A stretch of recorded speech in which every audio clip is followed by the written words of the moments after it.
اللہ اس کھلے میدان میں آپ کے فقیر بندے اور بندیاں حاضر ہیں۔ سب سے پہلے تو ہم آپ سے اللہ دل کی شرمندگی کے ساتھ یہ اقرار کرتے ہیں کہ اللہ جتنے موقع آپ نے اب تک ہم کو دیے بہت کافی تھے۔ اگر ہم نے ان موقعوں سے فائدہ اٹھایا ہوتا تو ہماری زندگی بدل چکی ہوتی، ہمارے دل چمک چکے ہوتے، ہماری نمازیں بہتر ہو گئی ہوتی اللہ، لیکن ہم نے ان موقعوں سے فائدہ نہیں اٹھایا، اور اب جو حالت ہے کہتے ہوئے شرم آتی ہے، سر کے بالوں سے لے کر پیروں کے ناخنوں تک گناہوں میں ڈوبے ہوئے ہیں۔ اللہ معاف فرما دیجیے، اللہ معاف فرما دیجیے، اللہ معاف فرما دیجیے، اللہ معاف فرما دیجیے۔ اللہ یہ قرآن کی محفل ہے، یہاں آنے کے بعد بھی اگر مغفرت نہ ہوئی اللہ تو پھر کہاں ہوگی؟ اللہ نامناسب جگہوں پر جانے کے بعد اگر کوئی جہنم میں ڈالا جائے تو تعجب کی کیا بات ہے، لیکن قرآن کی محفلوں میں بیٹھنے کے بعد بھی اگر ہم میں ڈالے گئے تو کیا منہ دکھائیں گے، لوگ کیا کہیں گے؟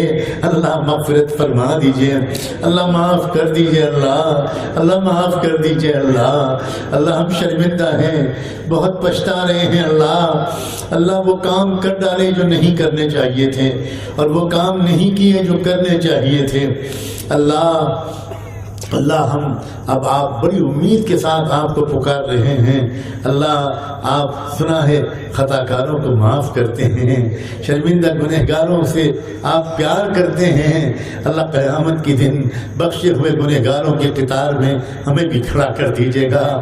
اللہ ہم نے سنا ہے کہ آپ قیامت کے دن بہت سے لوگوں کو اندھا کھڑا کریں گے۔ اللہ اگر آپ نے ہم کو بھی اسی دن اندھا کھڑا کر دیا تو ہم اس دن بھی آپ کے محبوب کا دیدار نہ کر پائیں گے، ہم دنیا میں بھی ان کو نہ دیکھ پائے، اس دن بھی نہ دیکھ پائیں گے۔ اللہ کتنا جی چاہتا ہے کہ اس چہرے کو دیکھیں جس کو آپ نے والضحیٰ کہا، ان زلفوں کو دیکھیں جن کو آپ نے واللیل کہا۔ اللہ اس دوہری محرومی سے بچا لیجیے گا، قیامت کے دن اندھا نہ کھڑا کیجیے گا۔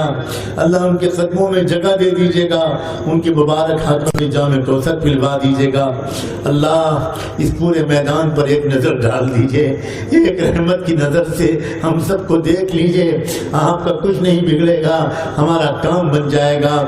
اللہ محبت کی نظر مانگتے ہوئے تو ڈر لگتا ہے کہیں آپ کی طرف سے یہ جواب نہ مل جائے کہ بدبختو میری نگاہ محبت کا کیسے سوال کر رہے ہو، میری محبت کی نظر تو پڑتی تھی ابو بکر و عمر پر، عثمان و علی پر، حسن اور حسین پر، خباب اور خبیب پر، بلال اور سمیہ پر، عنیزہ اور لبینہ پر۔ تم پر تو میری قہر کی نظر پڑے گی، تم پر تو میرے غضب کی نظر پڑے گی۔ اللہ اگر یہ جواب آپ نے دیا تو بالکل برحق جواب ہوگا، ہم تو اس سے بھی زیادہ سخت جواب کے مستحق ہیں، مگر بار الہ ایک بات کہنے کی اجازت دے دیجئے، آپ سے نہ مانگے تو کس سے مانگیں؟ اللہ پھر اور کہاں جائیں؟ اللہ اور کہاں جائیں؟ اللہ ہم کہیں نہیں جائیں گے، آپ کے محبوب نے ہمیں آپ ہی کے در کا منگتا بنایا ہے۔ اللہ آدھی رات کو آپ کے دروازے پر اتنے بہت سے فقیر کھڑے صدا لگا رہے ہیں، بھیک دے دیجئے اللہ یہ ربیع الاول کا مہینہ ہے، اللہ اس مہینے میں اللہ انسانیت کی تقدیر بدل گئی تھی، اللہ اس مہینے کی خیرات دے دیجئے اللہ، اس مہینے کا صدقہ دے دیجئے اللہ، ہماری بگڑی ہوئی زندگی کو بدل دیجئے، بنا دیجئے اللہ۔ ایک اندھا فقیر بھیک مانگتا مانگتا مسجد کے دروازے پر پہنچ گیا تھا، بہت دیر تک صدا لگاتا رہا، کوئی جواب نہیں ملا تو کسی نے اس نے جھنجلا کر کہا میں کس بخیل کے دروازے پر کھڑا ہوں، کوئی جواب ہی نہیں دیتا، اگر ہاں نہیں تو نہ ہی بول دو تاکہ میں اگلے کسی دروازے پر جا کر صدا لگاؤں۔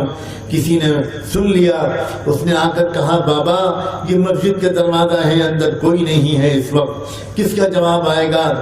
جب فقیر نے یہ سنا تو تھوڑی دیر کچھ سوچتا رہا، اس کے بعد اس نے اپنا پیالہ توڑ دیا، کہنے لگا جب مانگتے رب کے دروازے پر پہنچ گیا ہوں تو میں کسی مخلوق سے نہیں مانگوں گا۔ اللہ ہم بھی تو مانگتے آج اپنے رب کے دروازے پر پہنچ گئے ہیں، آج ہم بھی اپنے پیالے توڑتے ہیں اللہ، بھی یہ صدا لگاتے ہیں، وعدہ کرتے ہیں کہ اب کسی سے نہیں مانگیں گے، دنیا بھی آپ ہی سے مانگیں گے، آخرت بھی آپ ہی سے مانگیں گے، صحت و تندرستی بھی آپ ہی سے مانگیں گے، عزت بھی آپ ہی سے مانگیں گے، بچوں کی اچھی تربیت اور سلامتی بھی آپ ہی سے مانگیں گے۔ اللہ ہمیں اپنا بندہ بنا لیجئے، ہمیں اپنی بندیاں بنا لیجئے۔ اللہ آدھی رات میں، اتنی رات میں بھی آپ کی بندیاں یہاں پر موجود ہیں۔ اللہ ہم تو دنیا میں دیکھتے ہیں کہ اگر 10 عورتیں بھی کہیں چل کر آ جاتی ہیں تو لوگ ان کے احترام میں قتل کا مقدمہ بھی معاف کر دیتے ہیں۔ اللہ اگر ہماری نہیں تو اپنی ان بندیوں کی آمینی کے طفیل ہم سب کی مغفرت فرما دیجئے۔ اللہ کوئی باپ اپنی بیٹی کی آنکھ میں آنسو نہیں دیکھ پاتا، اللہ کوئی شوہر اپنی بیوی کی آنکھ میں آنسو نہیں دیکھ پاتا، کوئی بیٹا اپنی ماں کی آنکھ میں آنسو نہیں دیکھ پاتا، کوئی بھائی اپنی بہن کی آنکھ میں آنسو نہیں دیکھ پاتا۔ جب بہن دلہن بن کے رخصت ہوتی ہے، چلتے وقت بھائی کے کندھے دھسک کے پھوٹ پھوٹ کے روتی ہے، بھائی اپنے کرتے کے دامن سے اپنی بہن کے آنسو پوچھتا ہے، گلے لگاتا ہے، تسلی دیتا ہے، جا بہنا جا جا، تجھے سسرال میں اتنا سکھ ملے کہ تو اپنے میکے کو بھول جائے۔ بھائی اپنی بہن کو کے آنسو خود پوچھتا ہے اور اس کو چپ کر کے گاڑی میں بٹھا دیتا ہے۔ جب بہن دور چلی جاتی ہے تو یہی بھائی جو تھوڑی دیر پہلے اپنی بہن کو خاموش کر رہا تھا، یہی تکیے میں منہ چھپا کر پھوٹ پھوٹ کے رونے لگتا ہے، اب میں کس کو ستاؤں گا، میرے گھر کی رونق چلی گئی، میرے گھر کی زینت چلی گئی۔ اللہ جب یہ سب لوگ اپنی اپنی بہنوں